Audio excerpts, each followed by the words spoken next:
Bienvenida, bienvenido a este análisis a fondo. Hoy viajamos a la Atenas de finales del siglo VII a.C. Olvidemos por un momento esas imágenes típicas de la Acrópolis clásica. Los filósofos. No. Estamos en un tiempo anterior. Justo antes de Solón. Exacto. Imaginemos que caminamos por esa Atenas, quizás sobre el 640 a.C., el sol cayendo sobre las colinas, el olor a mar que viene del puerto, del falero. Sí, y abajo, en la ciudad, en el puerto, hay vida, claro. Barcos, ánforas de aceite, vino, cerámica, comercio. Pero, si uno se fija bien, debajo de esa capa de actividad, hay una tensión. Se palpa, ¿verdad? Y tanto. Una tensión que viene de muy adentro, de la estructura misma de la sociedad. Era una olla a presión. Una olla a punto de estallar. Y entender esa Atenas antes de Solón es clave. Vamos, es fundamental para comprender por qué las cosas tenían que cambiar o por qué necesitaban cambiar tan urgentemente. Justo. Hoy queremos meternos ahí en las raíces de esa crisis. ¿Qué pasaba realmente? ¿Qué factores llevaron a Atenas a esa situación que, muchas fuentes describen como al borde del caos? ¿Por qué era tan necesario buscar una salida? Es un ejercicio, muy revelador de cómo una sociedad puede llegar a un punto límite. Pues si te parece, empecemos por lo más obvio, lo que más salta a la vista. Esa brecha enorme entre ricos y pobres. Por un lado, unas pocas familias, ¿no? Los aristócratas. Los llamados eupátridas, sí. Los bien nacidos, un grupo muy, muy reducido que lo acaparaba casi todo. Y todo significaba, sobre todo, la tierra. Principalmente la tierra. En una economía agraria como aquella, la tierra, lo era todo. Riqueza, poder, estatus social, influencia política. Quien tenía la tierra tenía el control. Y en el otro lado, pues la inmensa mayoría. Pequeños campesinos, jornaleros, artesanos, gente luchando día a día. Exacto. Y la cosa llegó a un punto de confrontación muy seria, de división interna profunda, lo que los griegos llamaban estasis. Estasis. ¿Qué implicaba exactamente esa palabra en la práctica? ¿Era solo tensión? No era más que tensión. Estasis es facción contra facción, una especie de guerra civil latente o a veces incluso abierta. Amenazaba con romper la polis, la ciudad-estado. Y en esa época, la fractura principal era esa, ricos contra pobres. Vale. Pero ojo, no era solo una cuestión de dinero. Para los griegos de entonces, la riqueza excesiva en pocas manos era sospechosa. Podía llevar a la ibris. Ibris. ¿Qué significaba eso? ¿Orgullo? ¿Arrogancia? Sí, desmesura, arrogancia peligrosa. Esa actitud de creerse por encima de los demás, incluso de desafiar a los dioses o al orden social. Pensaban que la riqueza extrema podía cegar a los eupátridas, hacerles perder la cabeza, el sentido de la justicia. Ya. Y a la vez, la pobreza extrema llevaba a la desesperación y, muy importante, a perder la libertad. Hay frases terribles en las fuentes. Una dice, el pueblo todo era deudor esclavizado a los ricos. Es tremendo. Esclavizado. Eso nos lleva directos al segundo gran problema. La esclavitud por deudas. Una de las caras más crueles de esa desigualdad. ¿Cómo funcionaba? La gente se convertía en esclava, literalmente. Pues sí, era una consecuencia directa, brutal. Conocemos figuras como los ectémoros. A veces se traduce como partisextos. ¿Partisextos? Sí, porque se cree que eran campesinos que trabajaban tierras, quizás suyas, antes o alquiladas a los nobles, y tenían que entregar una parte enorme de la cosecha. La interpretación tradicional es que entregaban una sexta parte y se quedaban solo con 5 sextas partes para vivir. Imposible. Otros eran los pelatai, jornaleros, que trabajaban para los ricos, muchas veces para pagar deudas que habían acumulado. Es que no salen las cuentas. No, claro que no. Y es importante entender que estas deudas seguramente no eran en dinero contante y sonante. Atenas casi seguro no acuñó moneda hasta más tarde, bien entrado el siglo VI a.C. Entonces, ¿cómo se endeudaban? En especie. Te prestaban grano para sembrar si habías tenido una mala cosecha, comida para pasar el invierno, quizá animales, herramientas. Era un sistema que te ataba completamente. Generaba una dependencia brutal. ¿Y si venía otra mala cosecha o una plaga? La deuda se hacía impagable. ¿Y entonces qué? Ahí estaba la tragedia. Si no podías pagar, el acreedor, que normalmente era un eupátrida, podía quedarse con tu tierra, si es que aún te quedaba. Vale. Pero lo peor es que podía tomarte a ti o a tus hijos, a tu mujer, como pago. ¿Como esclavos? Hay testimonios que hablan de padres obligados a vender a sus hijos. Imagínate la desesperación. ¡Qué horror! Otros simplemente no aguantaban la presión y se iban, huían del Ática. Se convertían en exiliados para no caer en la servidumbre. Las fuentes describen a atenienses vendidos y atados con afrentosas ataduras en el extranjero. Es terrible. Perder tu libertad, tu familia, tu casa. Todo por una deuda de grano. Y lo que empeoraba todo era la sensación de injusticia. Los ectémoros, por ejemplo, sentían que esa obligación era ilegítima, una explotación, no una renta justa. Claro. Y eso, evidentemente, alimentaba la estasis, el conflicto. La presión de los acreedores era tan fuerte que te obligaba a elegir, o esclavo o exiliado. Con este panorama, desigualdad, deudas que esclavizan, no me extraña que la violencia estuviera al caer. ¿Cómo se manifestaba ese conflicto social? De muchas maneras. Hay textos que hablan de una ciudad amenazada de ruina por las locuras de los ciudadanos, por la inicua intención de los jefes del pueblo. Se refieren a esa codicia de la élite que parecía no tener límites. Una guerra dormida. Sí, una tensión constante que podía explotar en cualquier sitio, en cualquier momento. Incluso en el ágora, que siempre la imaginamos como el centro de la democracia y tal. Bueno, en esta época, el ágora era el corazón de la polis, sí, pero un corazón bastante agitado. Era el centro de todo. Comercio, vida social, política. Ahí se hacían negocios, se discutía, se impartía justicia o injusticia. O sea, que era el escenario perfecto para que estallara todo. Claro, era el reflejo de las fracturas sociales. Podía ser un lugar de acuerdo, pero también de pelea abierta. Y hubo violencia real, ¿no? No solo tensión. Por supuesto. Tenemos el intento de golpe de Estado de Cilón, por ejemplo. Un noble que intentó tomar la Acrópolis, hacerse tirano, hacia el 640 a.C. ¿Y qué pasó? Fracasó, pero la represión fue terrible. Sus seguidores fueron masacrados incluso después de rendirse y buscar refugio en los altares. Un sacrilegio que persiguió a la familia responsable, los Alcmeónidas, durante generaciones. Vaya. Eso demuestra que la violencia no era solo de ricos contra pobres, sino también entre los propios nobles. Exactamente. La estasis tenía muchas caras. Había luchas de poder feroces entre las grandes familias, además del conflicto social general. Y en medio de todo esto, la justicia, o la falta de ella, antes de que se empezaran a escribir leyes. ¿Quién juzgaba? ¿Los mismos nobles? Pues sí. Y juzgaban según la costumbre, o mejor dicho, según les convenía a ellos. La arbitrariedad era total. Me lo imagino. Un campesino endeudado delante de un tribunal de eupátridas. Ninguna posibilidad. Por eso fue tan importante, aunque suene paradójico por lo duras que eran, las leyes de Dracón, sobre el 621 a.C. Ah, las famosas leyes draconianas, severísimas. Sí, muy duras, sobre todo para el homicidio, aunque ya distinguían tipos. Pero su gran logro, según la tradición, fue poner las leyes por escrito. Hacerlas públicas. Eso ya era un paso. Un paso enorme para intentar limitar la arbitrariedad de los jueces nobles. Era un intento de poner algo de orden, aunque fuera un orden muy severo, frente al caos y los abusos. Un intento de mano dura porque la situación era insostenible. Se podría decir que sí. La stasis, esa lucha interna, no era solo económica o política. Era una crisis profundísima de la diké y la eunomía.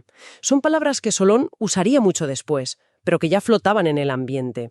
Diké y eunomía.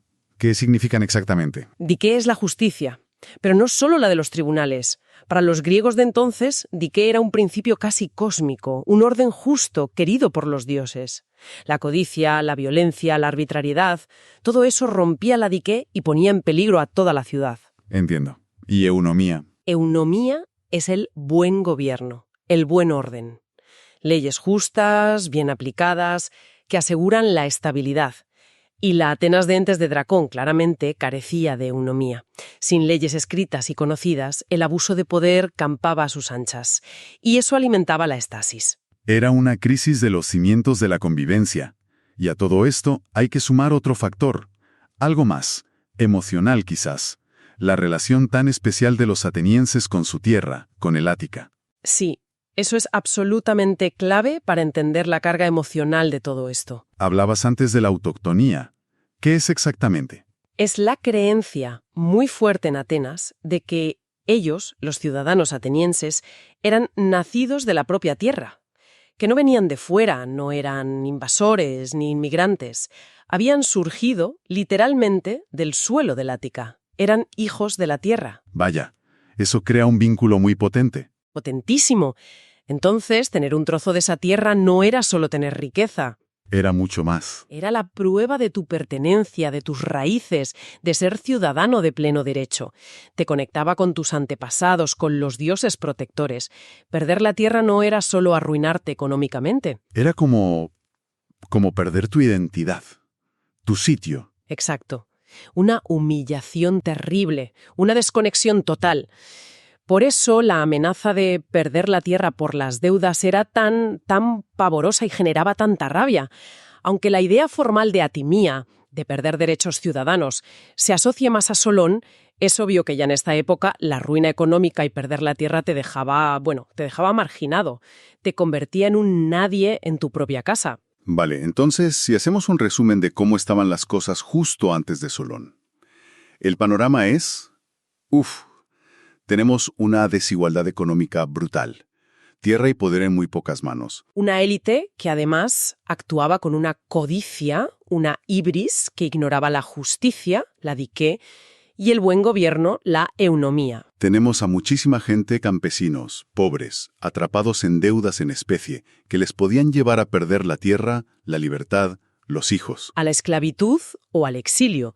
Una situación donde la libertad personal, la eleutería, estaba siempre en peligro por la economía, algo que marcó mucho a Atenas después. Tenemos conflictos sociales violentos, la estasis, no solo entre clases, sino entre los propios nobles peleándose por el poder. Y una justicia que, antes de Dracón, era arbitraria y servía a los poderosos. Y para rematar, ese vínculo casi sagrado con la tierra, la autoctonía, que hacía que perderla fuera una catástrofe personal, existencial. El sistema sencillamente no aguantaba más.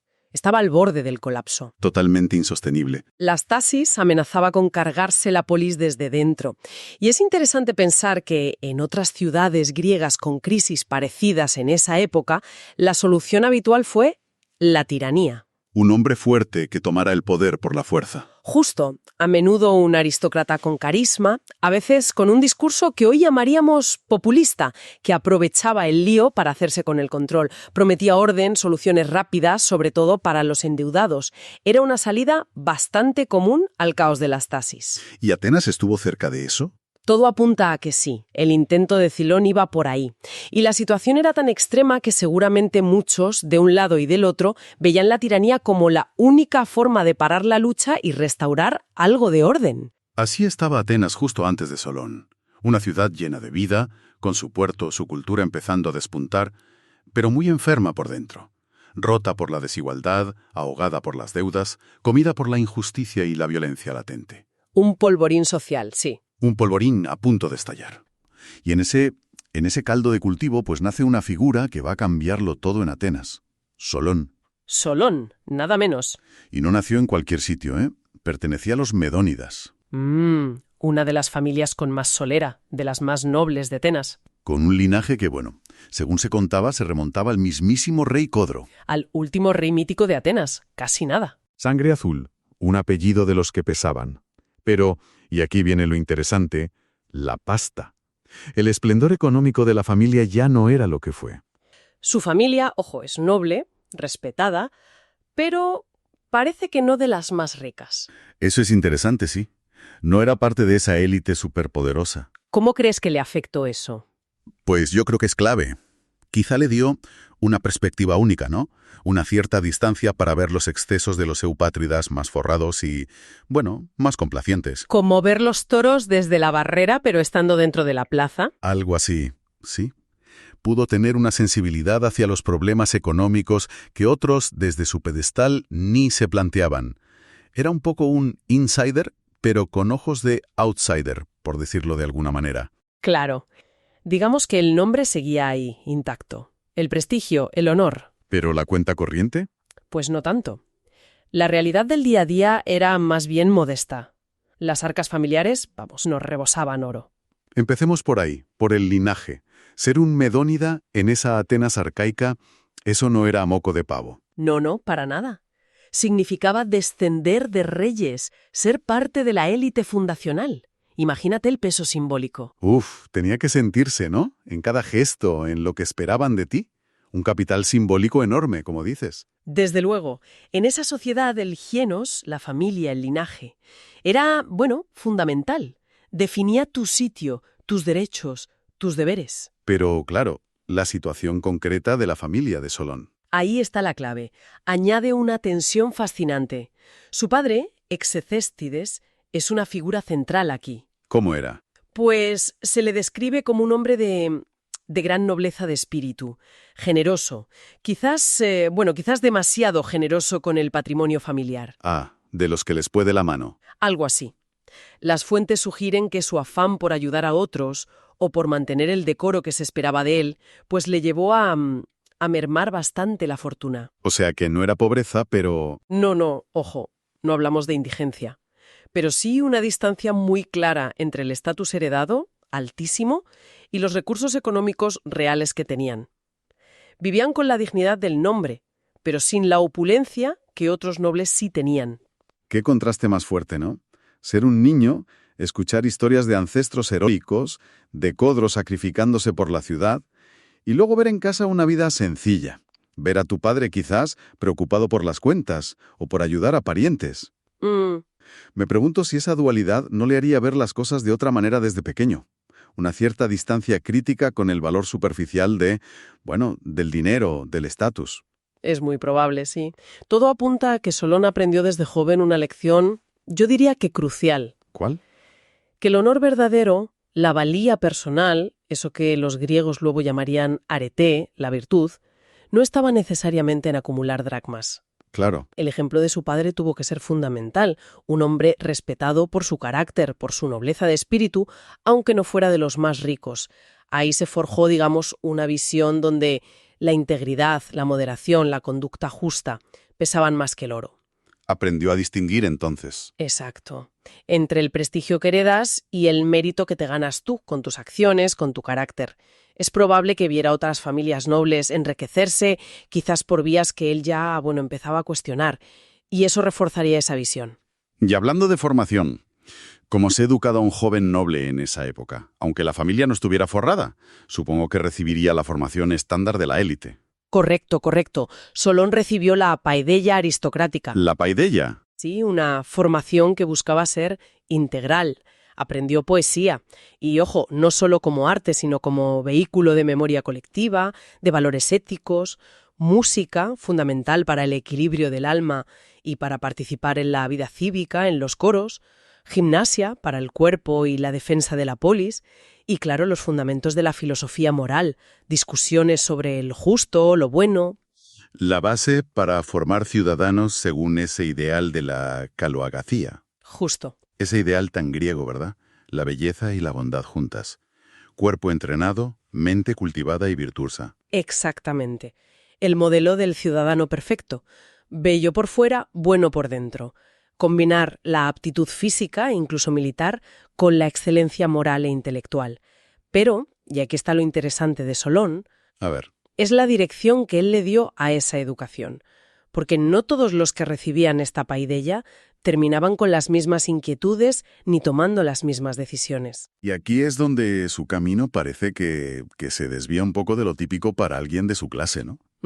Las historias no lo pintan buscando la gloria militar, ni compitiendo por acumular más tierras o más riqueza. No. Parecía más atraído por las palabras, por el debate, por entender por qué pasaban las cosas, los conflictos que veía. Más del logos, de la razón y el discurso, que de la lanza, digamos. Precisamente. Y esa inclinación, pues parece una consecuencia bastante directa de su entorno. De esa atención que decíamos. Yo creo que sí. Esa convivencia entre el honor del apellido y la realidad económica más ajustada, pues debió agudizar su capacidad de observar. Escucharía a su padre, a Execítedes, hablar de prudencia, de los peligros de la codicia. Claro. Observaría directamente las tensiones sociales que empezaban a agrietar Atenas. Los campesinos endeudados hasta las cejas, la arrogancia de algunos ricos. Los sectémoros no. Esos mismos. Además está la figura de su madre. ¿Se sabe algo de ella? Bueno, lamentablemente no conservamos su nombre, pero se dice que le legó una inteligencia aguda y muy importante conexiones familiares con otros clanes poderosos. Anda. Y fíjate, una de esas conexiones era con la familia de Pisístrato, Pisístrato. Vaya. que entonces sería un niño o un joven como él, claro. Pero su destino se iba a entrelazar con el de Solón de forma, dramática en el futuro. Ya me imagino. Entonces, a ver si juntamos las piezas. Tenemos a un joven noble, educado en los ideales de su clase, pero que vive sin la opulencia de otros, observador, inteligente, más de reflexionar que de la acción militar o económica típica. ¿Cómo cristalizó todo esto en el carácter del Solón que conocemos, el futuro legislador? ¿Qué tipo de persona se estaba formando ahí? Pues mira, lo que emerge es una figura con una perspectiva, yo diría que extraordinariamente singular para su época y su lugar. ¿En qué sentido? Por un lado, parece que desarrolló una empatía poco común. Empatía. Sí, al conocer de cerca tanto el orgullo y las expectativas de la aristocracia como las limitaciones de una economía más modesta, podía, hasta cierto punto, entender las mentalidades y las presiones de distintos grupos sociales. Claro, no era ni un rico desconectado ni un pobre resentido. Estaba como en medio. Exacto. Una posición intermedia que le permitía ver ambos lados. Y por otro lado, esa misma experiencia le dio una visión crítica sobre el poder absoluto del dinero y sobre la justicia del mero estatus heredado si no iba acompañado de mérito personal. Veía las injusticias. Creció viendo cómo se agudizaban las divisiones en Atenas. Piensa en esos ectémoros, los campesinos obligados a entregar una parte enorme de su cosecha, o peor, a caer en la esclavitud por deudas, muchas veces a manos de aristócratas muy ambiciosos. Uf. Solón identificaría más tarde esa situación como fruto directo de la pleonexia. La pleonesia. La codicia insaciable, ¿no? Justo eso, la avaricia de los ricos, como él diría. Y a esa observación directa, a esa universidad de la calle ateniense, se sumaban, claro, las enseñanzas más formales. Su padre, Exequiéstidas, se dice que le inculcó valores, importantes: honor, prudencia y, sobre todo, moderación. La famosa sofrosine. Sí, la sofrosine, fundamental en Grecia. No es solo ser moderado o evitar excesos, es también conocerse a uno mismo, saber tus límites, templanza. Es una virtud clave para el equilibrio personal y, por tanto, de la polis. Que su padre le insistiera en esto es muy significativo. Piensa en lo contrario, en la ibris, esa arrogancia, esa codicia sin freno, la pleonexia, que Solón luego criticará tanto en sus poemas echándosele en cara a algunos ricos. La sofrosine, aprendida en casa, sería como el contrapeso perfecto a esa ibris que veía fuera. Una especie de kit de herramientas ético, ¿no? Para moverse en un mundo complicado. Porque, claro, esas lecciones de moderación del padre chocaban con la realidad cruda del mercado, de las calles, de las injusticias. ¿Cómo lo llevaría un joven eso? ¿Le reforzaba la lección o se la cuestionaba? Yo creo que las dos cosas, ¿sabes? La realidad brutal de la calle le confirmaría que hacía falta sofrosine, que la ambición sin límite causaba mucho daño. Pero a la vez, esa misma realidad le enseñaría que la moderación sola no bastaba, que hacía falta actuar, intervenir para reequilibrar las cosas.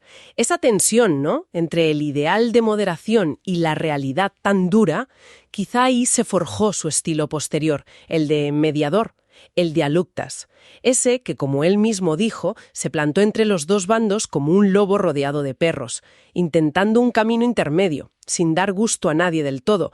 Esa habilidad para buscar equilibrios tan difíciles seguro que empezó a cultivarla entonces, intentando entender las contradicciones que veía. Y en ese proceso de entender, de analizar, entra algo muy suyo: la poesía. Que para Solón no era solo un hobby de niño bien, ¿verdad? Parece que fue bastante más. Ajá, muchísimo más. En la Grecia arcaica, la poesía no era solo estética, como la vemos hoy. Era una herramienta fundamental para pensar la política, la sociedad, la ética. Piensa en Homero, en Hesiodo. Ya usaban la poesía para hablar de la justicia divina y humana. Solón sigue esa línea, pero la enfoca directamente en el problema ateniense de su momento. Usar la elegía, el yambo, géneros para exhortar, criticar, reflexionar, para diseccionar lo que pasaba en su ciudad. O sea que sus primeros poemas eran como su cuaderno de notas. Su forma de ordenar ideas sobre la soberbia de unos, la desesperación de otros y la necesidad urgente de reglas, de tesmoi, como los llamaba. Para poder convivir. Era su laboratorio. Ahí podía experimentar con ideas, señalar culpables, a menudo esa élite codiciosa, claro. Podía advertir del peligro de la injusticia, de las tasis, y empezar a dibujar soluciones. No buscaba la fama como poeta en sí, aunque bueno, Platón llegó a decir que si se hubiera dedicado del todo, podría haber superado a Homero. Ojo, lo que buscaba era entender, y quizá ya desde joven persuadir. Eso es interesante. Se veía ya en el poeta joven al futuro legislador, al que necesitaría convencer a la gente para sacar adelante sus reformas. Sin duda. La habilidad para elegir la palabra justa, para argumentar, para tocar la razón y la emoción. Eso se entrena escribiendo poesía con intención política. Hemos hablado de la observación, de las enseñanzas del padre, de la poesía, pero falta algo clave en la formación de cualquiera: los amigos, las relaciones. Y parece que ahí Solón también tuvo una experiencia particular. Tenía amigos tanto entre esas familias nobles como entre chicos de origen más humilde. Una visión de 360 grados, digamos. No es lo mismo ver la pobreza de lejos que escuchar las preocupaciones, los miedos, las esperanzas de un amigo que viene de una familia campesina o artesana. No es igual discutir de política solo con tus iguales, los aristócratas, que contrastar ideas con los que sufren las leyes o la falta de ellas. Entender las distintas maneras de vivir la desigualdad, las diferentes quejas, las aspiraciones, es esencial si quieres proponer soluciones que busquen un bien común, aunque sea un bien común bueno, imperfecto y negociado. Exacto. Era un panorama, complejo. Una sociedad todavía muy estratificada, quizá algo arcaica, comparada con otras polis que ya empezaban a cambiar. Y en ese contexto, las reuniones de los jóvenes nobles, los famosos simposia, los banquetes, eran mucho más que fiestas. Eran como escenarios de competición social política. Se esperaba que demostraran su valía. ¿Cómo? Pues con discursos brillantes, a veces muy exagerados, ¿no? Exhibiendo riqueza, contando hazañas. Un ambiente muy ruidoso, muy centrado en la apariencia, en destacar, en la ambición personal. Y mientras ellos competían, pues claro, abajo, entre la gente común, crecía el descontento, la desesperación. Sentían que el sistema no les daba salida. Y justo ahí, en medio de todo ese ruido, de esa cultura de la ostentación, de la rivalidad, aparece Solón.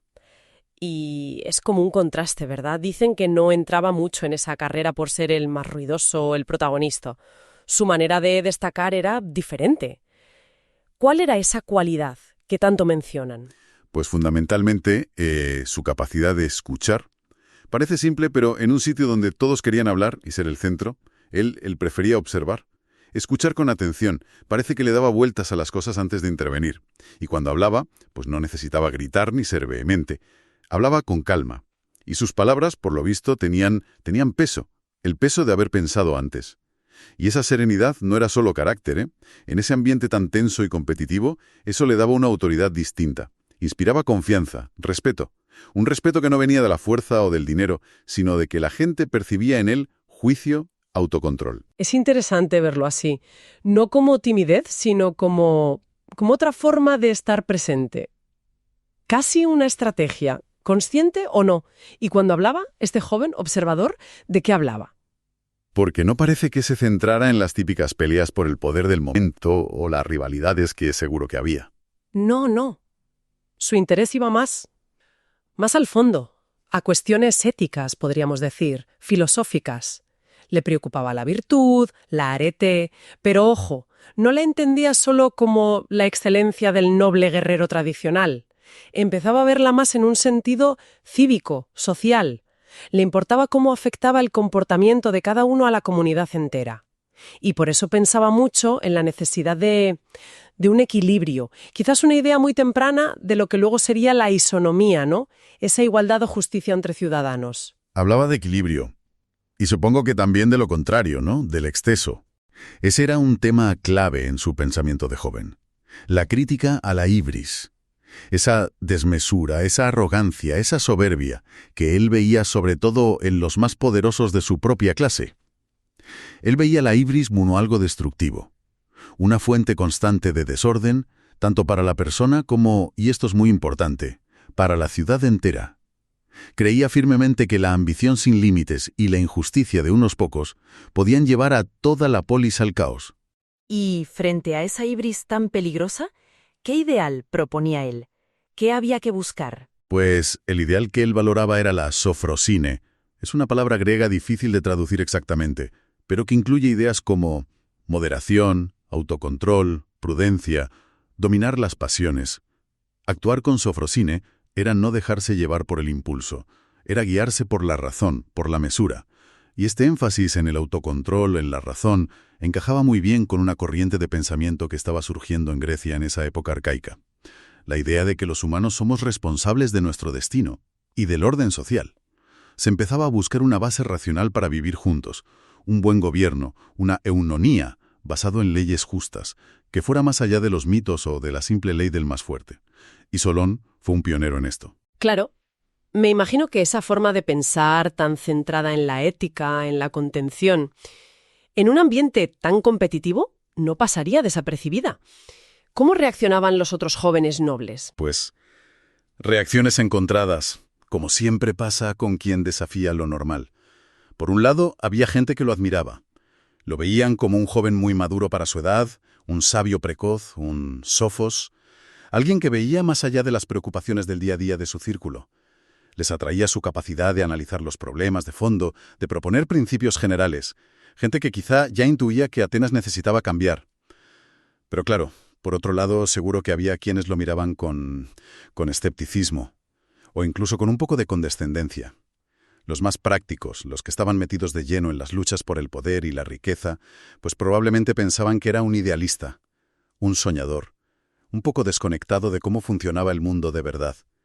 Un noble joven que no tenía la ambición que tocaba. Y todas estas ideas sobre la justicia, la moderación, la responsabilidad, se quedaban solo en las charlas, en los banquetes. No. Solón no solo pensaba o hablaba, también escribía, era poeta. Y usaba la poesía, sobre todo la elegía y el jambo, no como un simple pasatiempo para quedar bien socialmente. La usaba como una herramienta para expresar y difundir sus ideas morales y políticas. Empezó a escribir poemas, más bien cortos, directos, que circulaban entre sus conocidos, y hablaban justo de esto. ¿Y qué decían esos primeros versos? ¿Eran muy teóricos o conectaban con lo que pasaba en Atenas? Estaban totalmente conectados con la realidad ateniense. Hablaba mucho de la justicia, de la dike, y no como algo abstracto, sino como un orden fundamental, cósmico y social, pero muy frágil, que la codicia y la injusticia de la gente amenazaban constantemente. Advertía mucho sobre el peligro de la riqueza conseguida injustamente. Decía que eso corrompía a la persona y que tarde o temprano traería consecuencias terribles. Y no solo para el culpable, sino para toda la ciudad, para la polis. Esa conexión entre la falta de uno y el destino de todos. Parece que era un tema central para él, ¿no? Absolutamente. Es quizá una de sus ideas más fuertes y originales para la época.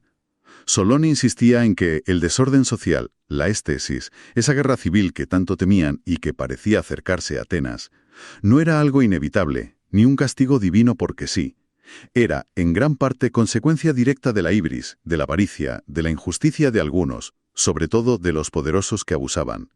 Y aunque el castigo divino o la ruina, lo que llamaban até, esa especie de ceguera o desgracia que venía tras la falta, pareciera tarde, Solón estaba convencido de que llegaría, y que sus efectos irían más allá del individuo. Afectarían a su familia, a sus descendientes o incluso a toda la comunidad. Esta idea de responsabilidad compartida y de las consecuencias a largo plazo de la injusticia era un mensaje muy potente entonces. ¿Y los poemas en sí cómo eran? ¿También innovaba en la forma o usaba lo que ya existía? Usaba formas conocidas como la elegía, que iba bien para reflexionar y dar consejos serios. Pero lo nuevo, lo realmente rompedor, era el contenido y para qué lo usaba.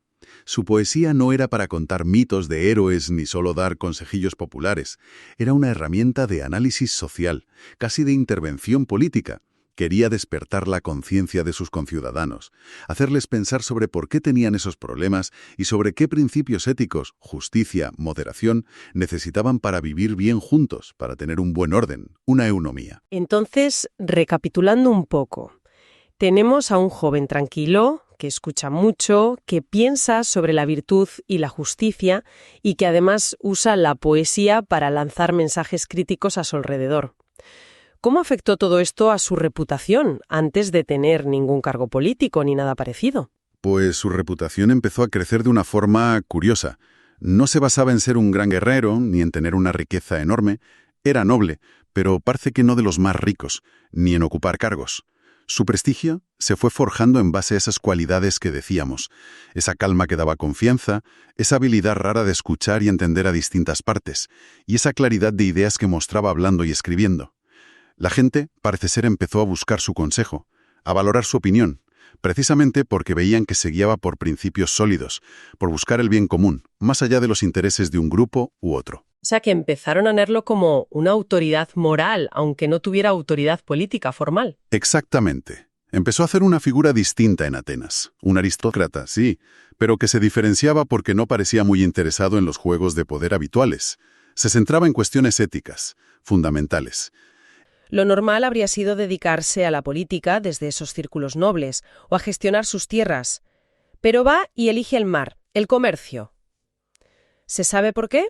¿Qué le motivó? Pues mira, las fuentes apuntan a una mezcla de cosas. Por un lado, parece que su rama familiar, aunque era noble, no es que nadara en la abundancia.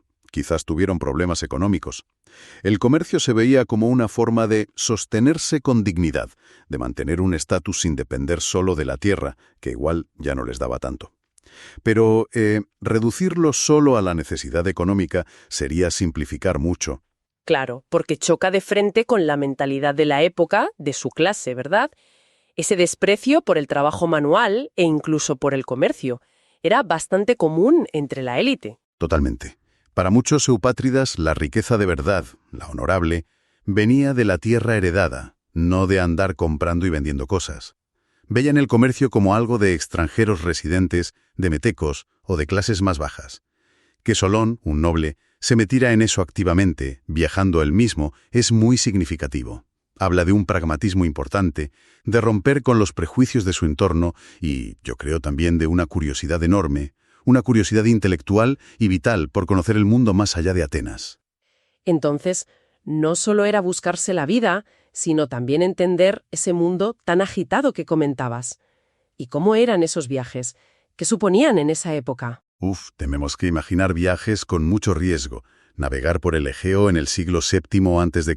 no era un crucero, Dependían totalmente de los vientos, las tormentas eran un peligro real y la piratería también existía. Solón seguramente viajaría en barcos mercantes más bien pequeños, recorriendo las islas Cícladas, llegando a las costas de Jonia, en Asia Menor, quizá incluso a Egipto o Chipre, aunque eso es más especulativo para esta primera etapa.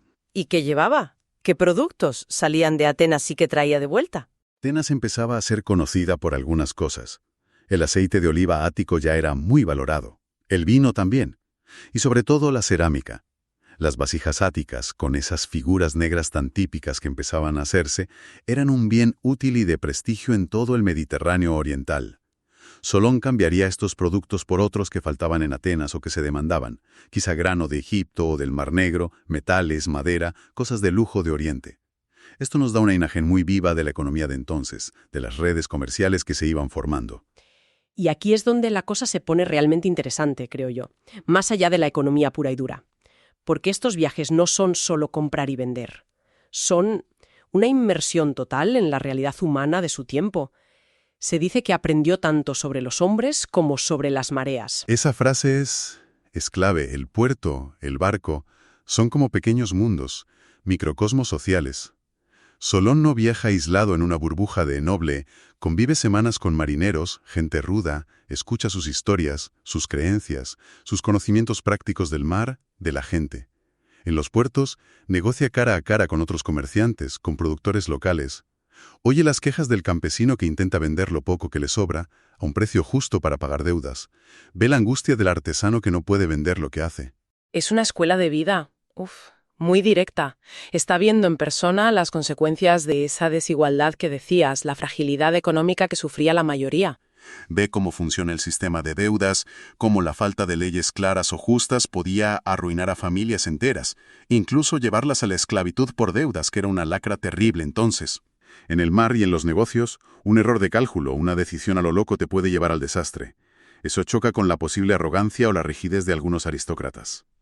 La prudencia como virtud, no solo para navegar, sino también para gobernar, digamos. Y también la idea de lo frágil que es la fortuna. Ve cómo la riqueza se puede ganar, pero también perder muy rápido, cómo las cosas cambian. Esto le da una visión más relativa sobre la riqueza y el estatus, comparada con la visión tan fija de la aristocracia terrateniente que veía su posición casi como algo divino, que no se podía cambiar. Entiende que la prosperidad de la ciudad, como la de un barco mercante, depende de un cierto equilibrio, de que todas las partes funcionen más o menos bien juntas. Empieza a ver la ciudad como un sistema, ¿no? Donde lo que le pasa a unos afecta a los otros. Los bienes, la riqueza que se mueve con el comercio, pueden ser una fuerza que une, pero también que destruye. Depende de las reglas del juego, de las leyes. Ahí empiezan a ser su preocupación por la dique, por la justicia. Pero no una justicia abstracta del libro, sino una justicia que tenga en cuenta las realidades humanas que él ha topado, las necesidades del demos.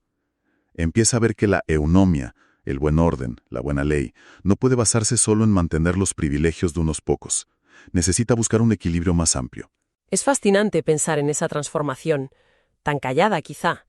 El joven noble que se va al mar, tal vez por necesidad y por curiosidad, y vuelve de sus viajes con una visión del mundo mucho más compleja. Y más empática, diría yo. Las rutas del mar se convierten en su verdadera universidad política y social. Es la base. Le moldea el carácter, lo hace más práctico, más observador, más consciente de la diversidad humana y de cómo funcionan de verdad la economía y la sociedad. Le da una autoridad moral y un conocimiento directo del pueblo que muy pocos aristócratas tenían. Es la diferencia entre leer sobre la pobreza y hablar con quien la sufre cada día. Exactamente. Ha visto las caras de la deuda, ha escuchado las esperanzas y los miedos de la gente corriente. La historia cuenta que Solón llegó a un punto en que ser comerciante ya no le bastaba. Había visto mucho, ¿no? Sí, había visto cómo funcionaban las ciudades, los puertos, cómo la gente negociaba, soñaba, fracasaba. Y empezó a preguntarse cosas más de fondo, ¿verdad? ¿Por qué unas ciudades prosperan y otras no? ¿Qué hace que una sociedad funcione o se deshaga? Esa es la clave. Ahí hay un cambio. Pasa del émporos, del comerciante, digamos, al sofos en formación, al pensador que observa, compara y busca las causas. Las aitellas que decías. Exacto, las causas profundas. Una curiosidad intelectual muy típica de esa época arcaica griega. Quieren entender los principios que rigen el orden social o el desorden. Y esa curiosidad le impulsa a viajar de nuevo, pero ya no por negocio, sino para aprender, para entender el mundo más allá del Ática. Y una parada importante, según algunas fuentes, fue Egipto. Sais, en el Delta. Egipto tenía un prestigio enorme en el mundo griego. Era visto como fuente de una sabiduría muy antigua, casi inmemorial. Ajá. Un destino casi obligado para los que buscaban conocimiento profundo. Otros griegos importantes, como Tales de Mileto, el filósofo, también viajaron allí, según se cuenta. Y en Sais, Solón habló con sacerdotes egipcios, ¿no? Los guardianes de la historia antigua. Y la cosa fue sorprendente. Muy reveladora. Parece que le dijeron, para su sorpresa, que los griegos en realidad no sabían casi nada de la verdadera antigüedad del mundo. Vaya. Él intentó contarles los mitos griegos, Foroneo, Deucalión, el diluvio. Ujú. Y los sacerdotes, bueno, según cuenta Platón mucho después, le respondieron con una especie de cura de humildad. Le dijeron que esas historias griegas eran muy recientes comparadas con los ciclos de catástrofes y renacimientos que ellos tenían registrados. O sea que los griegos eran como niños. Algo así. Como niños en términos de memoria histórica. Platón usa esta historia, claro, para sus propios fines, pero capta bien esa fascinación y respeto griego por la profundidad histórica de Egipto. Aunque la conversación no fuera exactamente así, ¿qué pudo llevarse Solón de Egipto? ¿Solo la idea de ser jóvenes? Yo creo que es algo más profundo, el poner tu propia cultura en perspectiva, entender que no es el centro del universo, ni la más antigua. Eso debió ser impactante. Le daría una escala diferente, ¿no? Exacto, una escala temporal y conceptual mucho más amplia para pensar sobre cómo nacen y mueren las civilizaciones, sobre el cambio, la permanencia, muy útil para alguien que quizá ya intuía que Atenas necesitaba reformas serias. Entiendo. Por cierto, ¿lo del encuentro con el faraón Amasis? Ah, sí, eso es muy improbable por las fechas. Seguramente una leyenda posterior para conectar a dos grandes figuras, algo habitual. Vale. De la profundidad egipcia saltamos a la costa de Jonia, a Mileto. Un cambio radical de ambiente, ¿no? Totalmente. Mileto era un hervidero, un puerto bullicioso, centro de comercio y en ese momento la cuna de la filosofía. Allí estaban los primeros filósofos, los presocráticos. ¿Sí? Tales, Anaxímandro, Anaxímenes, gente que intentaba explicar el mundo con la razón, con la observación, no solo con mitos. Era un lugar donde las ideas circulaban tanto como las mercancías, muy cosmopolita. Y Solón allí escuchando ideas nuevas sobre el origen del universo, el cosmos, sobre un orden natural, un logos. Eso es, un logos, una razón o ley que gobernaba la naturaleza. Y ahí parece que tuvo una intuición importante. Fundamental.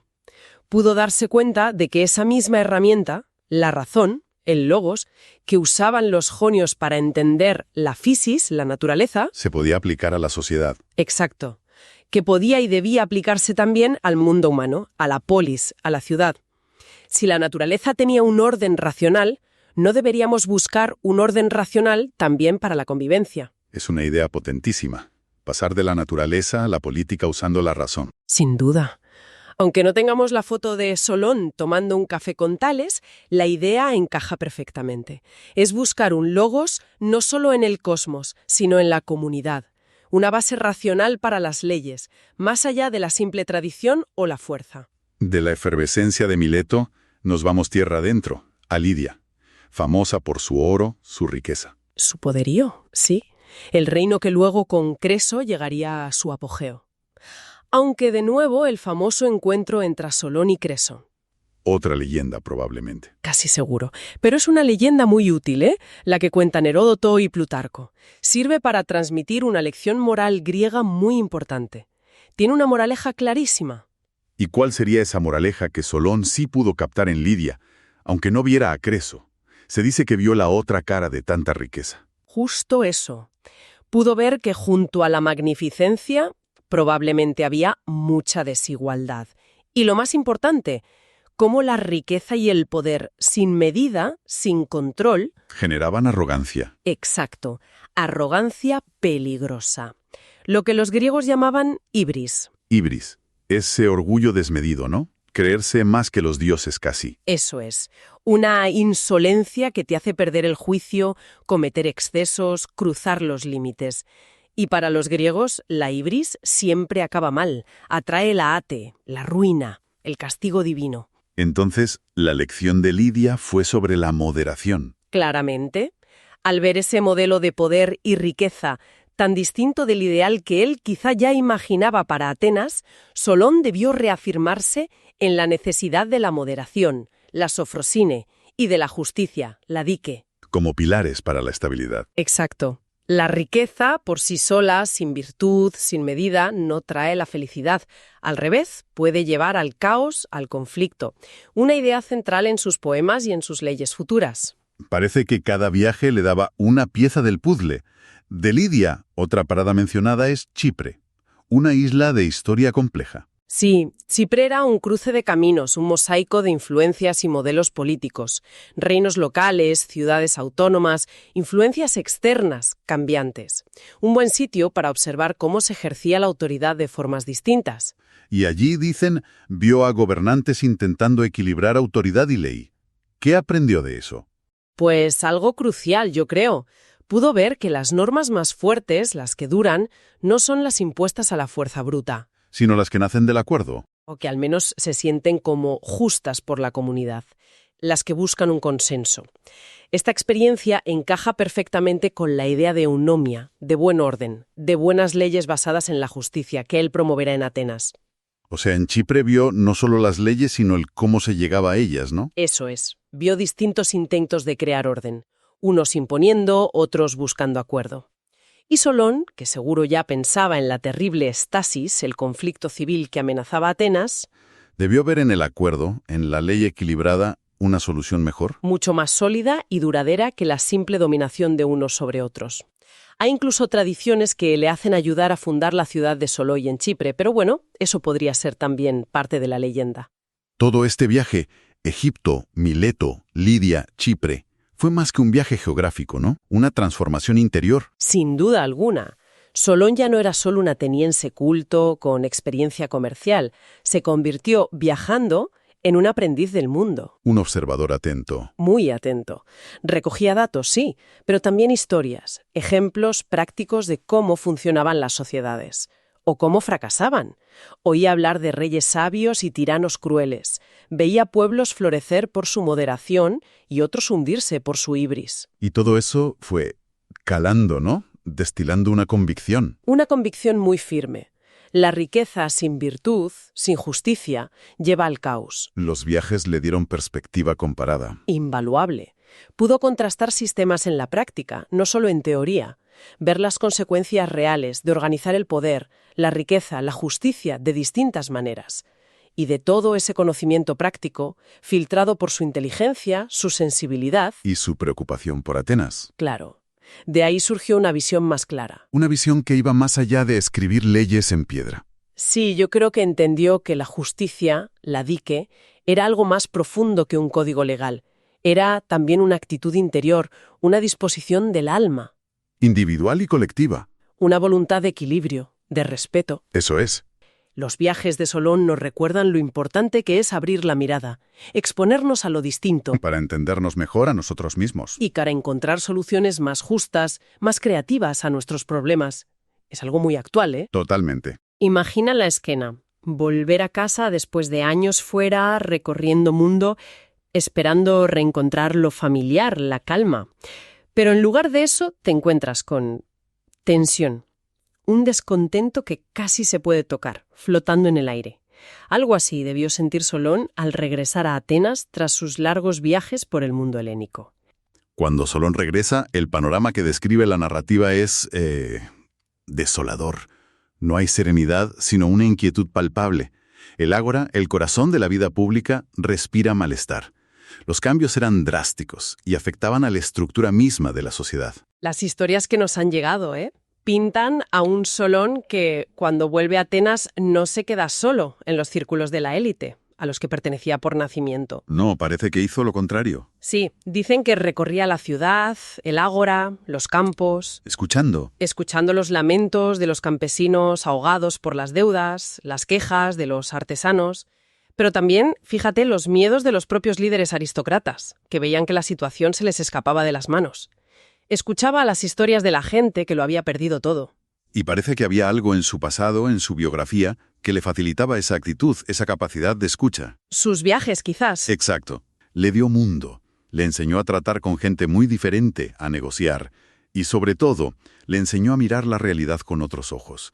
Una mirada más amplia, menos dogmática. Pudo ver cómo funcionaban otras sociedades, otros sistemas políticos. Comparar, reflexionar sobre las causas de los problemas sin dejarse llevar solo por sus intereses de clase.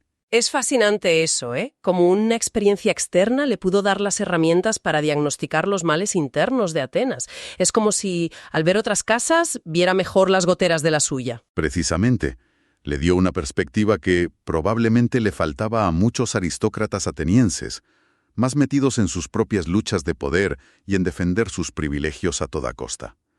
Solón parece que entendió que lo de Atenas no era solo un conflicto económico, era una crisis profunda de justicia, de equilibrio social, algo que amenazaba la supervivencia misma de la polis.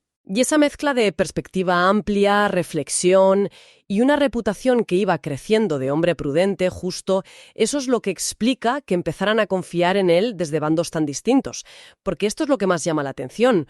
¿Cómo consigue alguien ser visto como una opción válida por los de arriba y por los de abajo en una sociedad tan polarizada? Parece casi imposible. Es la pregunta del millón, sí.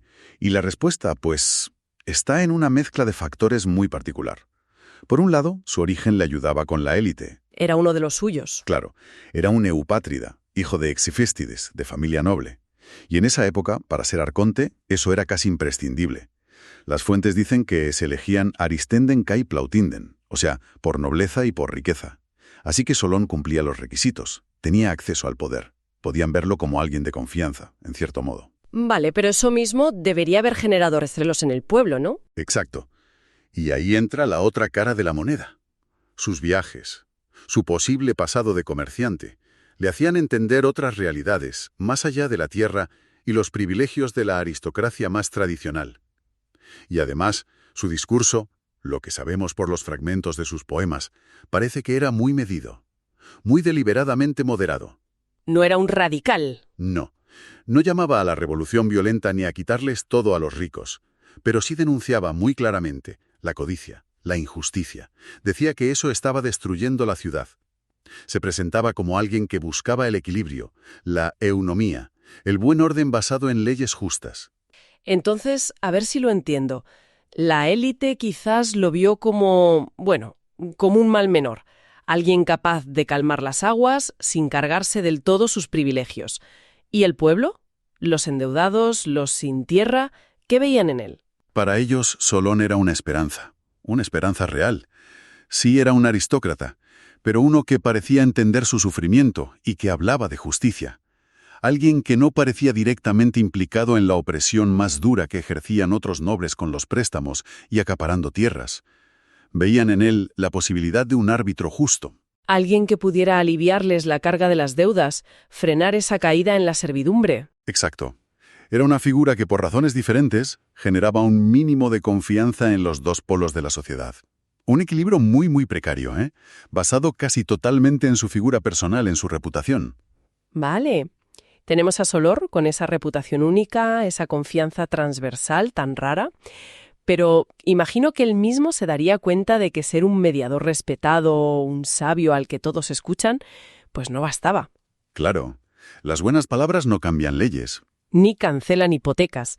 Necesitaba poder hacer cosas, necesitaba herramientas. Correcto. La mediación informal, la autoridad moral, son importantes, pero para hacer cambios estructurales, para tocar el núcleo del problema, las leyes sobre deudas, el reparto del poder, la organización ciudadana, necesitaba poder de verdad. Poder ejecutivo, poder legislativo. Necesitaba un cargo oficial que le diera fuerza legal a sus decisiones. Y la situación era tan crítica, la estasis tan peligrosa, el riesgo de guerra civil tan real, que hasta los más conservadores tuvieron que ceder. Probablemente, empezaron a entender que se necesitaba una solución drástica, aunque no les gustara nada. Era una apuesta arriesgada, claro, pero quizá la única para evitar el colapso. Y así llegamos al momento clave. En ese clima de urgencia, Solón es elegido arconte epónimo. Para el año 594-593 a.C., según la fecha que se suele dar. Explícanos bien qué significaba ser arconte en esa Atenas, qué poder real tenía. Pues era la magistratura civil más importante del momento. El arconte epónimo, que se llamaba así porque daba nombre al año, concentraba muchísimas funciones clave. Era el jefe del ejecutivo, de la administración. Tenía competencias judiciales importantes, sobre todo en temas de familia y propiedad, e incluso mantenía funciones religiosas. Y lo más importante, para lo que nos ocupa, tenía la capacidad de proponer nuevas leyes, los tesmoi. Aunque, eso sí, probablemente tenían que ser aceptadas o al menos no bloqueadas por el Areópago. No era un tirano, como se entendió después la palabra, pero sí se le dio una autoridad extraordinaria para legislar y mediar en la crisis. Algunas fuentes incluso dicen que le dieron poderes especiales como dialactés, como reconciliador o árbitro, con plenos poderes para reformar las leyes y la Constitución. Piensa que normalmente los arcontes los elegía el Areópago, o salían de una lista muy corta de candidatos aristócratas. Que eligieran a Solón en ese momento, y con ese mandato de hacer reformas profundas, ¿indica lo desesperada que estaba la situación? o el nivel de consenso excepcional que se alcanzó. Fue una investidura que le dio la legitimidad formal y, sobre todo, la capacidad práctica, la fuerza que necesitaba para convertir su diagnóstico y su visión en medidas concretas. Es el momento en que él mismo, como dice en un poema suyo, se propone armonizar la fuerza y la justicia. Ya no era solo el que observaba o aconsejaba, era el responsable de intentar esa armonización. Entonces esa elección como arconte, quizás con esos poderes especiales, marca el punto de inflexión total. Es la transformación completa. Solón pasa del análisis crítico, de la mediación respetada, al puesto de mando. Asume la responsabilidad directa de gobernar, de reformar, de actuar sobre esos problemas estructurales que había visto tan claramente. Estaba, como si dijéramos, cogiendo el timón del barco ateniense en plena tormenta. Exactamente. Es el momento en que toda esa reflexión acumulada durante años de observar y viajar tiene que convertirse en acción política concreta. El filósofo, el poeta, el viajero, se convierte en estadista y se enfrenta al desafío gigantesco de hacerlo en una ciudad rota, donde cada decisión iba a tocar intereses muy poderosos y muy enfrentados. Vale, hagamos una pequeña pausa para recapitular. Hemos seguido los pasos de Solón desde que vuelve a una Atenas que estaba, al borde de la guerra civil. Una Atenas marcada por la desigualdad brutal, las deudas que llevaban a la servidumbre y el poder concentrado en la aristocracia. Hemos visto cómo su experiencia, sus viajes, su forma de mirar, le permitieron observar la situación con una profundidad poco común, escuchar a todos y comprender que hacía falta un nuevo equilibrio basado en la justicia. Y hemos analizado ese proceso tan complejo por el cual este hombre, un aristócrata sí, pero con una visión más amplia, consiguió generar esa confianza tan paradójica pero tan necesaria en bandos enfrentados. Una confianza que fue la clave para que lo eligieran arconte. Y esa elección no fue un simple cambio de cargo, fue darle una autoridad formal, quizá extraordinaria, para actuar como árbitro y reformador. Le dio las herramientas para pasar de la teoría a la práctica. De la observación a la acción. Exacto. De la reflexión a la responsabilidad de gobierno. Entonces, ¿qué significa todo esto? Pues nos revela que Solón no llegó al poder por la fuerza, ni representando a un solo bando. Llegó a través de un consenso nacido de la crisis. Su figura se convirtió en el punto de apoyo de un equilibrio delicadísimo, una especie de tregua donde todos ponían esperanzas, seguramente contradictorias. Y lo fascinante aquí, creo que es la clave de este momento, es esa transición, el paso de la distancia crítica del que observa a la implicación directa y responsabilidad del que gobierna. Se le dio un mandato popular y aristocrático a la vez, casi un cheque en blanco nacido del miedo y la esperanza, para intentar lo imposible. Encontrar un camino medio, sanar las heridas de la ciudad y cambiar las reglas del juego para evitar la autodestrucción. Vamos a meternos de lleno en sus cruciales medidas como arconte. ¿Cómo intentó Solón, calmar las aguas y poner un poco de orden en esa Atenas tan revuelta? Vamos a analizarlo. Para entender el retiro de Solón, primero hay que visualizar esa Atenas que él se encuentra. Era una sociedad muy dividida. Profundamente. Los eupátridas, los bien nacidos. Exacto. Dueños de casi toda la tierra buena y, claro, del poder político. Controlaban las magistraturas, el areópago, todo. La élite pura. Y frente a ellos, una masa enorme de gente en una situación muy difícil. ¿Cómo de difícil? Pues mira, el caso más grave era el de los llamados sectémoros. ¿Los sectémoros? Sí, campesinos que, aunque trabajaran tierras que quizá habían sido suyas, ya no las controlaban por las deudas. Ah. Estaban obligados a entregar una parte importante, una sexta parte, de la cosecha. ¿Y si no podían? ¿Qué pasaba si no podían? Pues el destino era terrible. Podían acabar siendo esclavos, ellos y sus familias. Esclavizados por deudas. Suena brutal, ¿eh? Lo era. Y esas tierras a veces marcadas con los oroi, unos mojones. Sí, he leído sobre eso, los oroi. Pues eran como un símbolo muy real, muy visible de esa carga. Indicaban que la tierra estaba hipotecada, que el campesino ya no era el dueño real. Madre mía. Y ojo, que no eran los únicos. Había otros grupos, como los pelates, quizás jornaleros en condiciones de dependencia también muy duras. Entiendo. Lo fundamental parece es que esta esclavitud por deudas estaba ligada a la rigidez del sistema de entonces. Vender la tierra era muy difícil, o quizá ni se podía en algunos casos. O sea, no podían vender un trozo para pagar. Exacto. El deudor no podía liquidar patrimonio. Respondía con su propia persona, con su familia. Quedaba atado a la tierra, a la deuda. A veces de por vida. Incluso pasaba a los hijos. Una bomba de relojería social, totalmente. Sí, sí. Y además imagino que esto debilitaba a la propia Atenas, ¿no? Porque muchos de estos campesinos, sobre todo los pequeños propietarios, que estaban en riesgo. Claro. Eran la base del ejército, los hoplitas. Justo. la infantería pesada. Si perdían sus tierras o su libertad, ¿quién iba a luchar por la ciudad? La capacidad militar de Atenas estaba comprometida. Y mientras tanto, ¿la aristocracia? Pues ellos a lo suyo. No solo acumulando tierras, sino también con sus propias luchas internas por el poder. Ah, que también se peleaban entre ellos. Claro. Y a veces, fíjate, algunos aristócratas intentaban usar ese descontento popular, poniéndose como jefes del pueblo, para sus propias ambiciones. Más leña al fuego. Un panorama realmente explosivo. Y ante esto, Solón actúa. Y una de sus primeras medidas, quizá la más famosa, es la Seisaxeia. La Seisaxeia, sí. Un nombre que ya suena a potente. La sacudida de las cargas. Tuvo que ser un shock tremendo. Sin duda. El propio Solón en sus poemas lo celebra. Dice que arrancó los mojones, los oroi, que estaban clavados en la tierra, Ajá. liberando así a la tierra negra, que antes era esclava, y ahora dice era libre. ¡Qué imagen! Sí. La interpretación más común es que la Seisaxeia fue una cancelación general de las deudas que existían, o al menos de aquellas que estaban garantizadas con la tierra o la libertad de la persona. ¿Cancelar las deudas? ¿Así? ¿De golpe? Uf, debió generar un alivio brutal en unos Inmenso. y un cabreo monumental en otros. Imagina el impacto, sí. Y no fue solo cancelar deudas, ¿eh? Hizo algo más, fundamental. Prohibió para el futuro que un ciudadano ateniense pudiera ser esclavizado por deber dinero. Eso es clave. Clave. Protegía la libertad personal, la base de ser ciudadano, y además liberó a los que ya eran esclavos por deudas dentro del Ática. A los que ya habían caído. Eso es.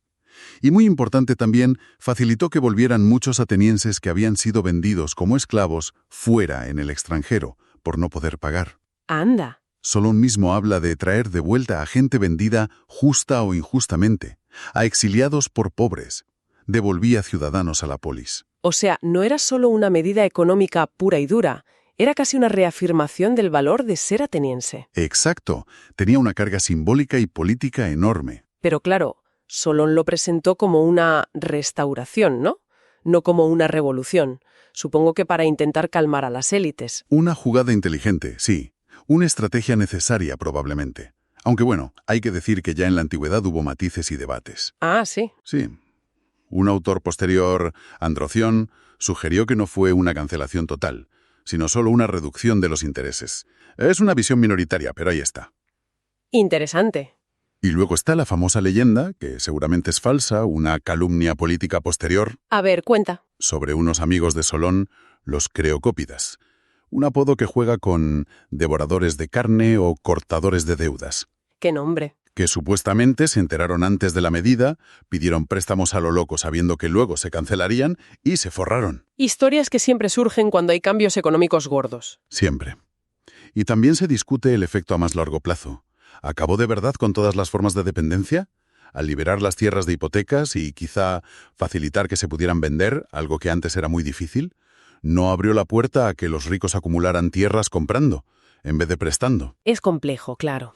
Son preguntas difíciles, pero el objetivo inmediato de Solón era claro. Desactivar la crisis social más gorda, aliviar a los más vulnerables y evitar que todo saltara por los aires. Bien. La Seisaxeia ataca la crisis económica y social. Pero Solón sabía que el problema, la aestasis, también era político. Había que tocar la estructura del poder. Exacto. Y aquí es donde, como decíamos antes, la cosa se pone realmente interesante. Porque mete un criterio nuevo para la época. La riqueza por encima del linaje. Efectivamente. Ese es el gran cambio conceptual, digamos.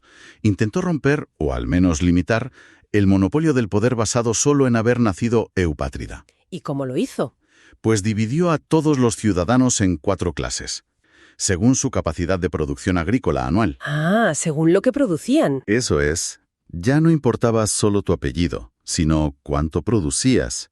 La medida era en unidades de producto, sobre todo medionos de grano o metatai de aceite o vino. ¿Y cuáles eran esas clases? Pues mira, primero los pentacosiomedimnoi, los más ricos, con 500 o más medidas al año. Vale, los súper ricos. Eso.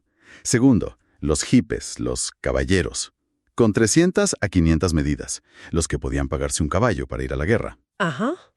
Caballeros. Tercero, los seugitai, Los de la yunta de bueyes, con 200 a 300 medidas. Esta era la clase clave de los hoplitas, la infantería pesada. Podían pagarse su propio equipo. Los hoplitas, la base del ejército. Exacto. Y por último, los tetes, con menos de 200 medidas. Ahí entraban jornaleros, pequeños artesanos, campesinos muy pobres. La mayoría, probablemente. Una estructura basada en la economía, entonces.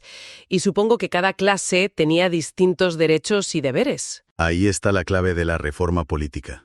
Los cargos más altos, como el de arconte, la principal magistratura. El jefe, digamos. Sí, el poder ejecutivo. Y el acceso de por vida al areópago, ese consejo de exarcontes tan influyente. Que vigilaba todo. Eso quedó reservado para la primera clase, los pentacosiomedimnoi. La élite económica seguía controlando la cima del poder. O sea, que no fue una revolución total. La aristocracia rica seguía arriba. Pero, ¿y las otras clases? ¿Qué pasaba con ellas? Pues los hippeis y sobre todo los cehuitai podían acceder a otras magistraturas menores. Y muy importante, tenían ese papel militar fundamental como caballería e infantería hoplita. Claro. Dar derechos políticos a los cehuitai fue un paso enorme.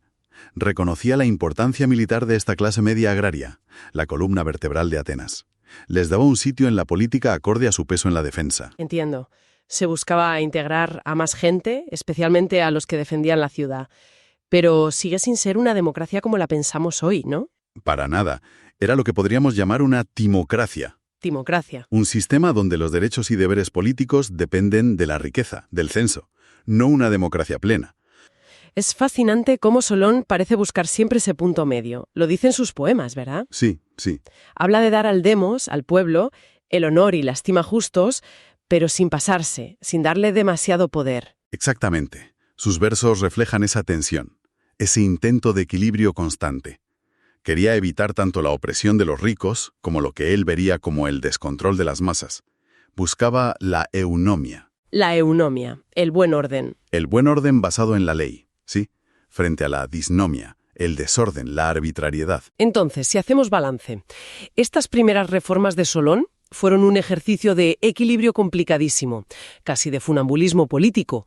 ¿Cuál fue el impacto real, a corto y medio plazo? Pues a corto plazo lograron lo principal, desactivar la crisis más gorda. Evitar la explosión. Eso es, la cancelación de deudas, la prohibición de la esclavitud por deudas. Eso alivió muchísimo la tensión social en el campo. Se evitó, al menos de momento, la guerra civil abierta. Y se frenó, también de momento, la deriva hacia la tiranía de un solo hombre, algo que Solón temía muchísimo. Él se veía como una barrera entre las facciones. Pero claro, como decías, contentar a todos... Imposible. Imposible. Los más pobres, aunque respiraron con la Seisactia, se sintieron defraudados porque Solón no hizo un reparto de tierras. La reforma agraria que esperaban. Exacto, su gran esperanza. Y Solón lo rechazó de plano en sus poemas. Le parecía injusto y que traería más caos. Por otro lado, muchos ricos, sobre todo los que habían prestado dinero, Estarían furiosos. resentidos por perder sus créditos y la mano de obra dependiente, veían sus privilegios económicos tocados. Y aunque seguían arriba en la política, ahora tenían que compartir algunos espacios de decisión, aunque fuera de forma limitada. Para Solón, la justicia, la dique, no era solo un ideal bonito. Tenía que ser práctica, adecuada a la realidad de Atenas. Tenía que funcionar. Y para que funcionara, metió dos novedades. Bueno, dos bombazos. Primero, algo sorprendente. Permitió que cualquier ciudadano, el que quisiera, pudiera empezar un juicio en nombre de otro que hubiera sufrido una injusticia. ¡Ostras! De nuevo, usaba su poesía para reforzarlo. Personificaba la justicia, a Dique. La pintaba como una diosa, sí, pero silenciosa, que lo ve todo, que sabe lo que ha pasado y lo que pasa. Y, lo más importante, Solón aseguraba que tarde o temprano Dique siempre llega, siempre castiga la injusticia. El mensaje era potente. Hay una justicia por encima de los intereses de cada uno. Y esa justicia respalda las leyes. Fascinante cómo mezclaba poesía y política práctica, lo de que cualquiera pudiera denunciar y lo de los tribunales populares. La verdad es que suena muy transformador, cambiaba mucho el equilibrio de poder. Has mencionado también que impulsó más participación política. ¿Cómo fue eso? ¿Abrió la puerta a todo el mundo por igual? Abrió puertas, sí, pero con matices. Hay que entender que Solón no era un demócrata radical como lo vemos hoy. Mantuvo la división de clases que ya existía, la que se basaba en la riqueza, sobre todo en la tierra. Atenas seguía organizada por grupos según lo que tenían. Pero la gran novedad, el cambio de verdad, fue que todas las clases de ciudadanos, incluso la más baja, los tetes, los jornaleros sin tierras, todas consiguieron por primera vez derechos políticos reales. Un momento.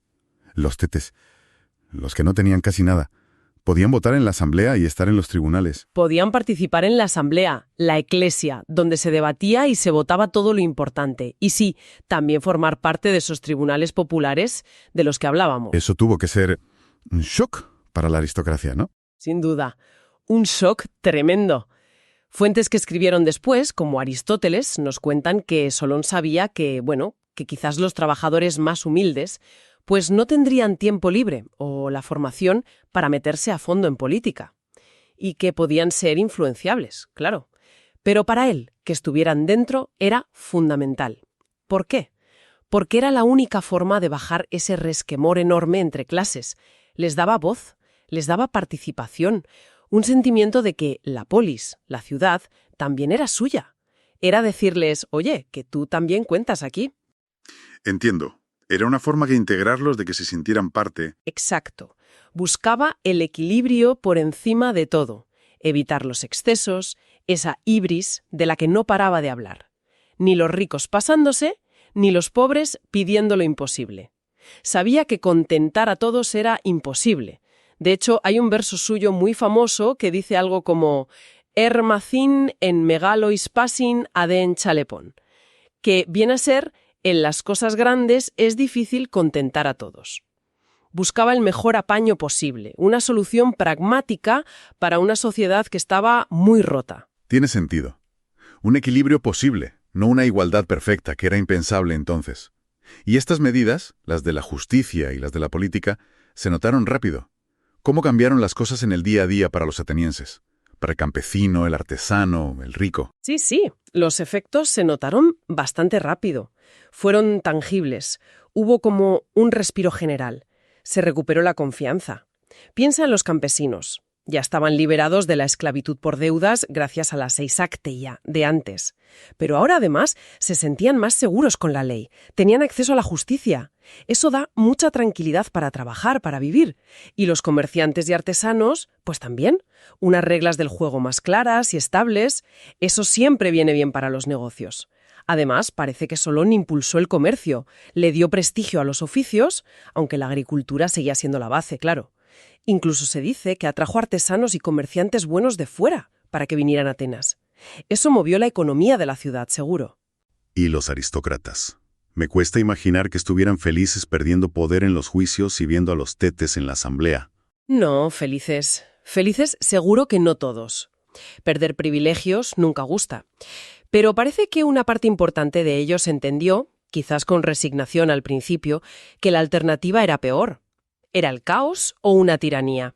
Comprendieron que la estabilidad de la polis a largo plazo, y al final también su propia posición, aunque fuera un poco menos dominante, dependía de un sistema más justo, más equilibrado.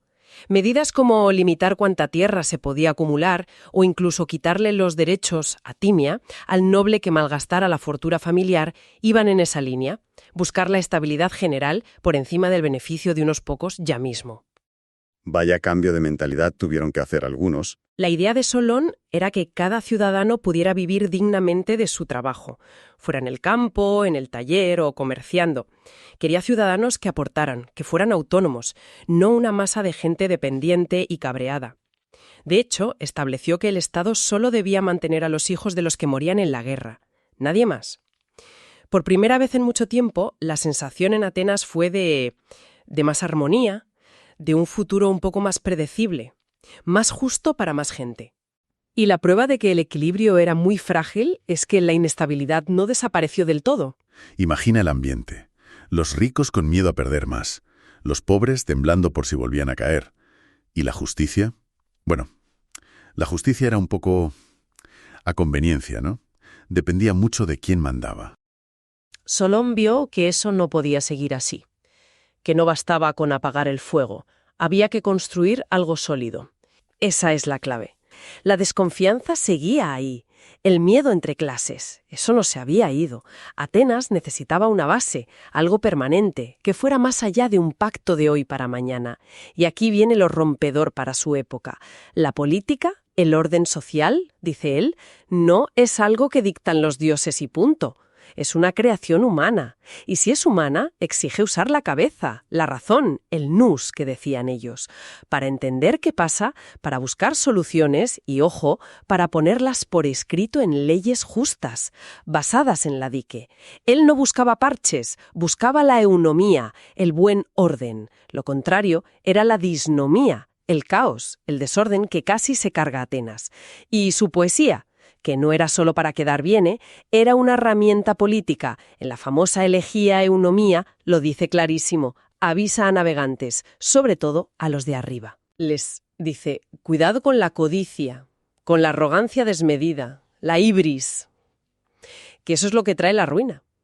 Así que la estabilidad de verdad necesitaba principios sólidos, no solo arreglillos.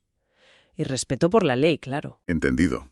Pasar de manda el más fuerte a la ley tiene fuerza. ¿Qué hizo para que dejara de ser un juguete de los poderosos? Claro, necesitaba un marco legal, algo duradero, porque hasta entonces, imaginemos, ¿no? Las normas cambiaban, iban de boca en boca. O peor, dependían del capricho del poderoso de turno.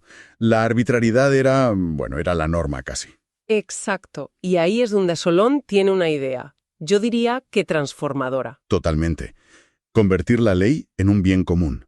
Algo accesible para todos, que no fuera un secreto guardado bajo llave por unos pocos. Sino un pilar visible para todos los ciudadanos. Precisamente. Que la ley dejara de ser un arma para unos y fuera un escudo para muchos. Y para que eso fuera real, tomó una decisión clave: ponerlas por escrito. Y exponerlas públicamente. Que hoy nos parece lo más normal del mundo, pero en esa Atenas del siglo VI a.C., era revolucionario. Entonces, a ver, ¿por qué esa obsesión casi con escribir las leyes? Ya sé que parece obvio, pero en ese momento, ¿qué buscaba exactamente Solón? Pues buscaba, yo diría, 3 cosas clave: permanencia, claridad y publicidad.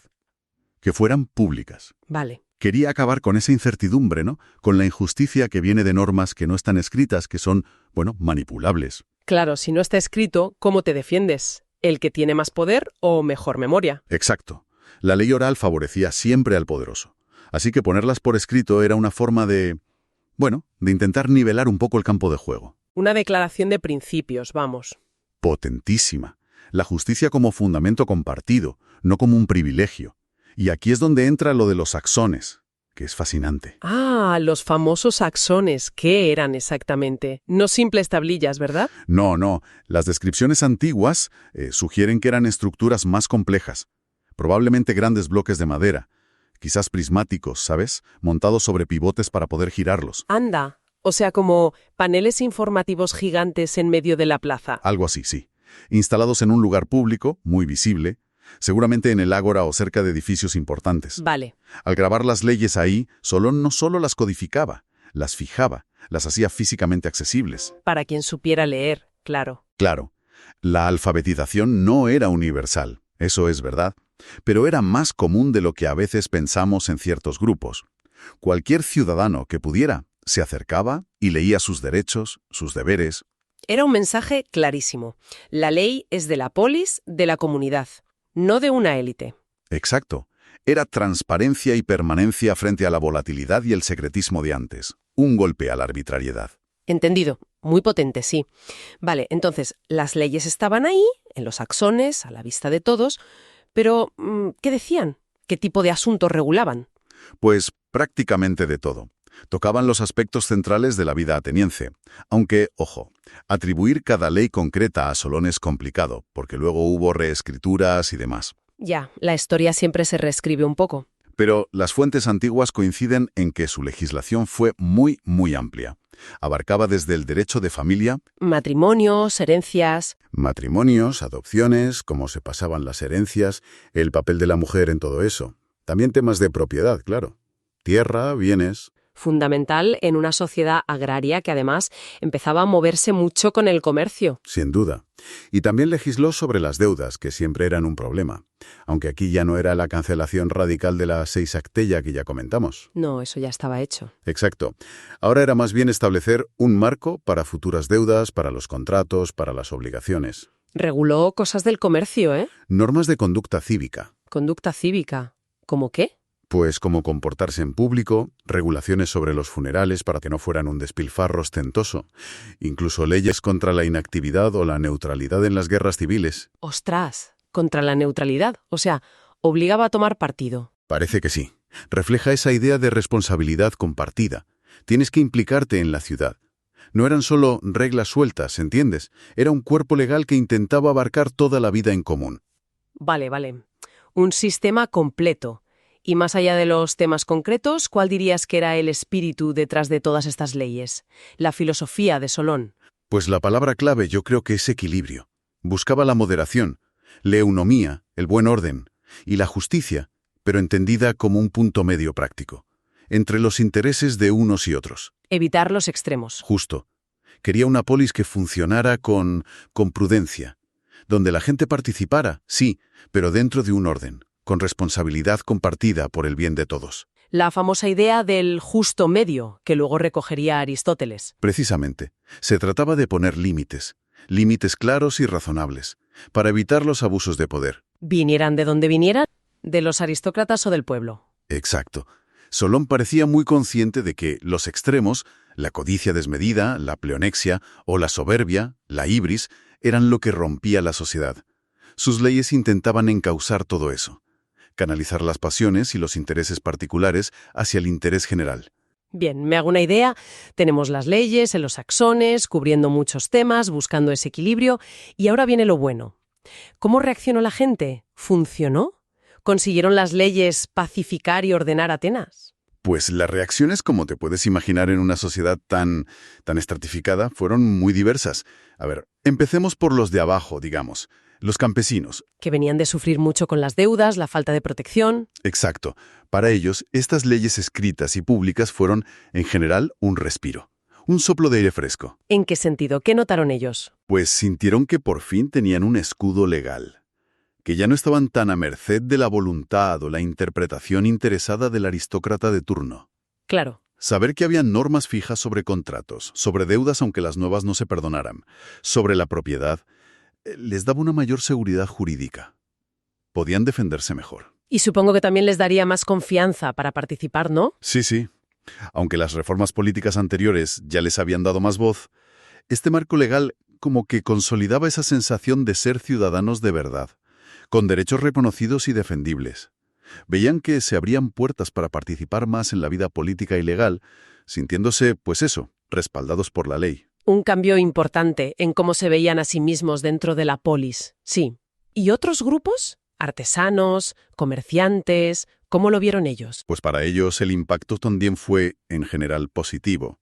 A ver, un marco legal claro y estable es oro para la artesanía y el comercio. Hombre, claro. Previsibilidad. Eso es. Un entorno más seguro, más predecible, para hacer negocios, para firmar acuerdos, para resolver disputas si las había. Ya no estaban tan expuestos a la arbitrariedad o a que les cambiaran las reglas a mitad partido, digamos. Menos riesgo, más confianza para moverse, para invertir. Exacto. Y como los campesinos, esa idea general de una ley común, esa apertura que impulsaba Solón, también les venía bien. Les animaba a expresar sus opiniones con más libertad, a participar en los tribunales populares, la geilea, que también se suele relacionar con Solón. O sea, se sentían más parte activa de la ciudad. Sí, en definitiva, más seguros en su día a día y con más voz en los asuntos públicos. Notaron un cambio mejor. Vale, entonces, parece que para las clases populares y estas clases medias que iban surgiendo, las leyes fueron bien recibidas, vistas como un avance, como algo positivo. En líneas generales, sí. Pero claro, no todo el mundo estaría contento. ¿Qué pasaba con la aristocracia, los de siempre, los eupátridas? Efectivamente. Ahí la cosa cambia. Las reacciones fueron mucho más complejas y, en bastantes casos, negativas. Para algunos aristócratas, estas leyes fueron, pues, motivo de inquietud, incluso de rechazo frontal. Normal, supongo. Claro, piensa que llevaban generaciones acostumbrados a dominar. Su autoridad se basaba en la tradición, en el linaje, en controlar la tierra y los cargos, y a menudo sentían que estaban por encima de cualquier norma escrita. Y de repente llega Solón y les dice, oye, que aquí hay unas reglas. Están escritas en estos postes de madera y son para todos. Exacto. Imagina el shock para algunos. Las leyes de Solón les ponían límites claros a ese poder casi absoluto que tenían antes. ¿Límites en qué? ¿Qué temían perder? Pues privilegios económicos para empezar, regulaciones sobre herencias o contratos que ya no podían manipular tan fácil.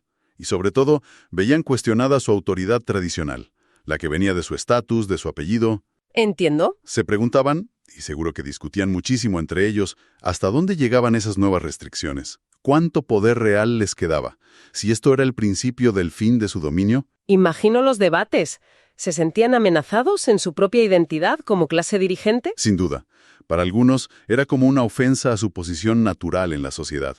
Había una tensión muy clara entre esa vieja autoridad, basada en el linaje, y la nueva autoridad que emanaba de la ley escrita y común para todos. Es un conflicto clásico, ¿no? El de las élites reaccionando cuando se intenta nivelar un poco el terreno de juego con leyes. Totalmente. Pasa una y otra vez en la historia, cuando se busca limitar el poder de los de arriba en nombre de un bien común o una justicia más amplia, pues no siempre lo aceptan bien. A veces se resisten con uñas y dientes. Claro. El propio Solón lo sabía, en su poesía lo dice. Sí. Sí, reconoce ese equilibrio difícil. Dice algo así como que no dio al demos, al pueblo, todo lo que quería, pero tampoco dejó que los poderosos lo aplastaran. Se veía a sí mismo como un oros. ¿Un? Mojón. Sí, como un poste fronterizo, ¿sabes? Plantado en medio del conflicto, sin ceder del todo a ningún lado. Es una imagen potente esa, ¿eh? El mojón en tierra de nadie. Lo es. Y refleja la realidad, una insatisfacción bastante generalizada. Ni los nobles, ni los pobres, ni siquiera la clase media esa que empezaba a surgir. Nadie vio cumplidas todas sus expectativas. Solón promulga sus leyes más o menos en el 594 antes de nuestra era. Pero, a ver, ¿llegó la paz y la armonía así, de repente? Que va en absoluto. Ojalá. Sería demasiado bonito, ¿no? Aunque Solón, sin duda, evitó una guerra civil que parecía casi inevitable. Eso es importante. Importantísimo. O sea que Atenas respiraba un aire nuevo, sí, pero cargado. Cargadísimo. De tensión, de debates, de reclamaciones. Las leyes estaban ahí, escritas, pero la concordia, la eunomía, de verdad, pues todavía parecía lejos. Ese es el primer aprendizaje, creo. Hasta las reformas más necesarias pueden generar frustración en todos los bandos. Y eso nos lleva al punto que más desconcierta, quizás. Solón termina su año de arconte, pone las leyes, hace jurar a la gente que las respetará 10 años, y se va.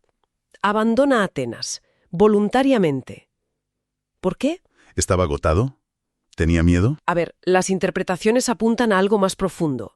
No parece que fuera miedo ni simple cansancio. Parece más una convicción, casi filosófica. ¿En qué sentido? Solón parecía creer que si se quedaba, su propia presencia sería, paradójicamente, mala para sus reformas. ¿Cómo? Se convertiría en el foco de todas las presiones, el árbitro de todas las disputas, el objetivo de todas las facciones que, claro, intentarían interpretar las leyes a su manera para su beneficio. O sea, que temía que su figura, en vez de ayudar, acabara polarizando más y minando el espíritu de las leyes. Algo así, que en lugar de ser un garante de la concordia, se convirtiera en un factor de conflicto. Entiendo. Se aparta para que las leyes echen raíces solas, para que el sistema aprenda a funcionar sin él, como una lección de madurez cívica. Esa es una interpretación clave, sí. Pero, a ver, ¿no era eso un riesgo enorme? ¿Dejar un sistema tan nuevo, tan frágil, expuesto a las ambiciones de otros? Sin duda. Era arriesgado. Es una objeción muy razonable. Pero la tradición dominante no lo ve como una huida, sino como un acto de sabiduría política. Muy coherente además con su rechazo a ser tirano. Ah, claro. Lo de que la tiranía es una bella posición, pero no tiene salida. Exacto, esa frase que cita Plutarco. Había resistido la tentación del poder absoluto. Podría haber impuesto sus reformas por la fuerza, sí, pero a costa de la libertad y probablemente de mucha sangre. Y sus poemas reflejan ese orgullo, ¿no? De haber evitado la tiranía. Muchísimo. Prefirió mantener su honor intacto. Y marcharse reforzaba esa postura. El verdadero reformador confía en las instituciones que crea, no en su propio poder para siempre. Es una paradoja interesante, que el mayor acto de liderazgo sea a veces saber quitarse de en medio. Pues sí, confiar en el sistema, aunque sea imperfecto.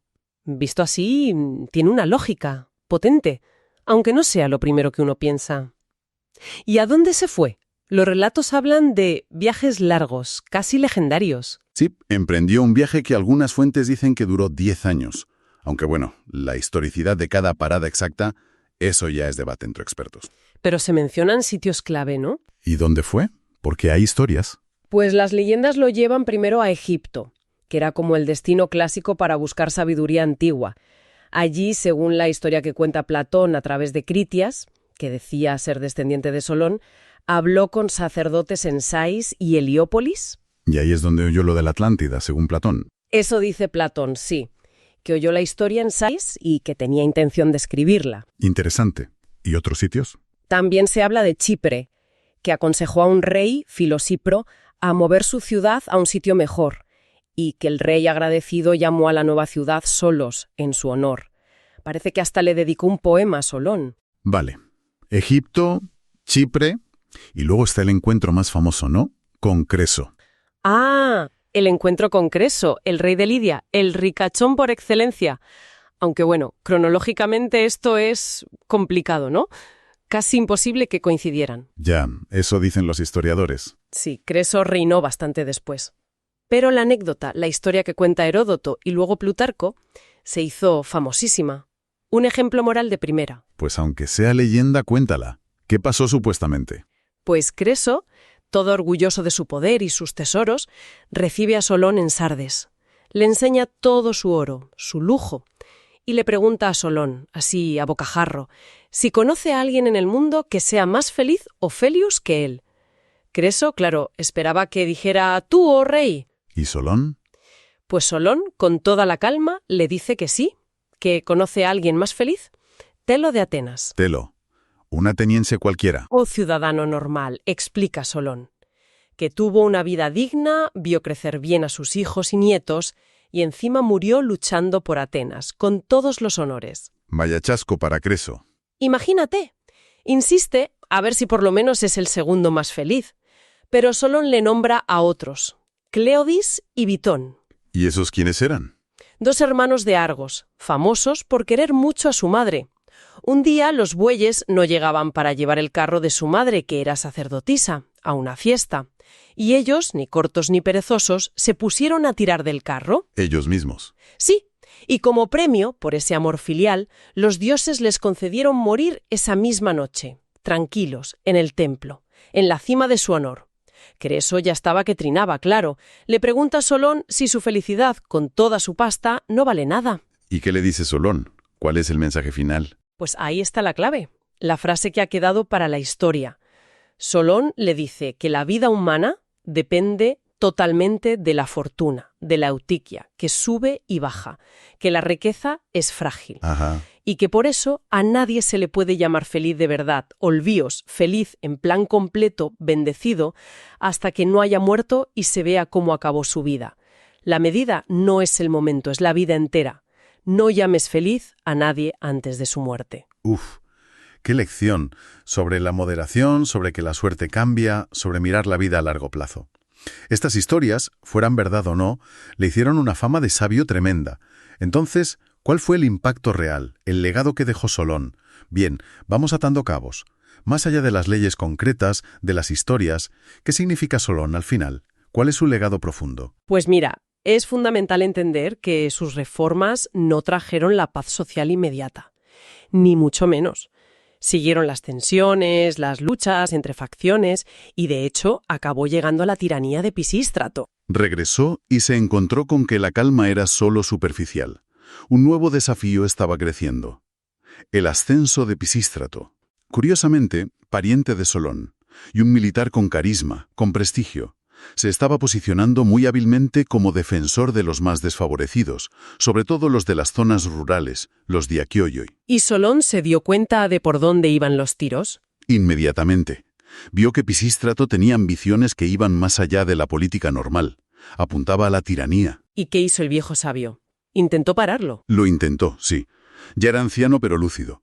Reconoció el peligro, desconfiaba de Pisístrato.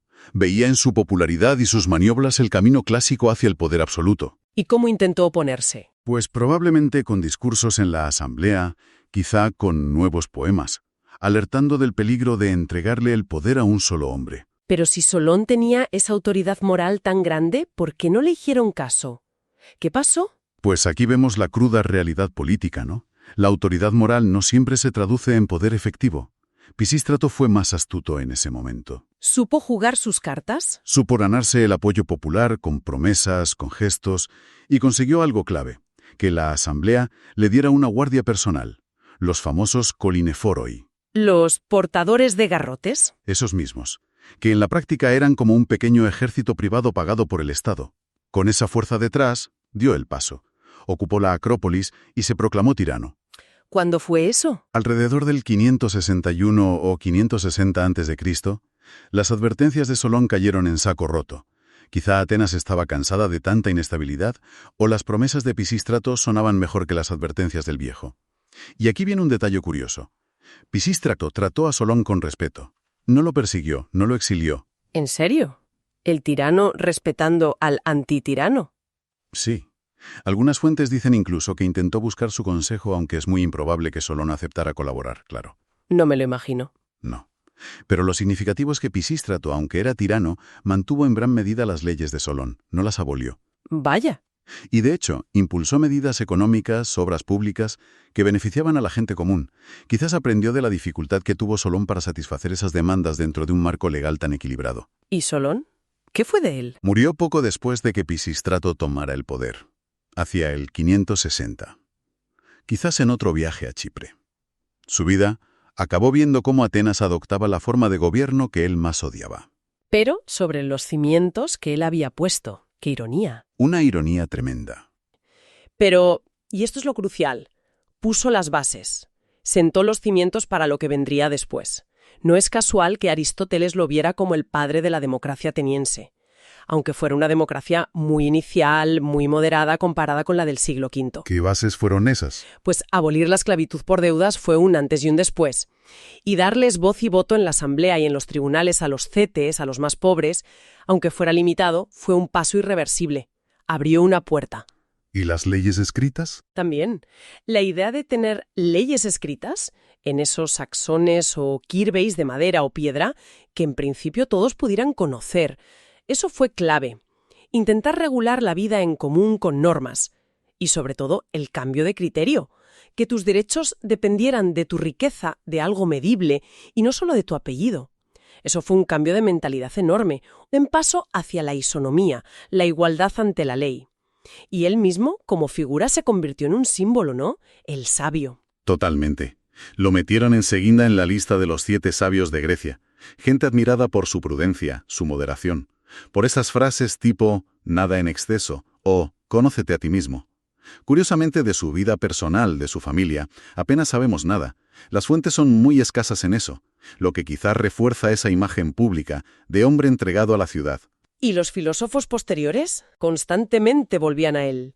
Platón, Aristóteles. Analizaron sus leyes, sus ideas, sus poemas. Era un referente.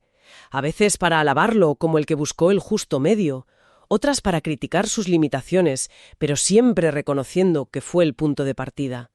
El modelo de legislador prudente que busca el equilibrio y el bien común. Aunque la estabilidad tardara en llegar, sus ideas calaron hondo. Un reformador en un momento crítico, un poeta con mensaje, un sabio. Una figura con muchas caras y una influencia que duró muchísimo. Hemos recorrido hoy esa Atenas de Solón, una ciudad al borde del conflicto social. Hemos visto sus reformas, valientes, para intentar solucionarlo. Hemos oído sus ideas en sus propios versos. Y hemos repasado esas historias, medio verdad, medio leyenda, que forjaron su imagen de sabio. Una figura que representa ese intento, ¿no?, de buscar un punto medio, un buen orden, una eunomia basada en la justicia, en la moderación, en una sociedad muy polarizada. Y aunque no trajo la paz de inmediato, sus acciones marcaron un antes y un después para Atenas, sin duda. Separar al Solón histórico del legendario sigue siendo complicado, claro. pero el impacto de sus ideas y de la figura que se creó a su alrededor es innegable. Quizás la reflexión final que podríamos llevarnos es esa: ¿cómo gestionamos nosotros hoy desafíos parecidos? La polarización, la necesidad de encontrar equilibrios, el impacto, a veces tóxico, seamos sinceros, del discurso público. Es una pregunta que sigue ahí, bien abierta. Sin duda, una pregunta muy pertinente. Pues ha sido un placer compartir este análisis y explorar juntos estas fuentes tan ricas. Igualmente. Agradecemos de verdad el tiempo y la atención a quienes nos han estado escuchando. Esperamos que nos acompañen en futuras exploraciones. Hasta la próxima.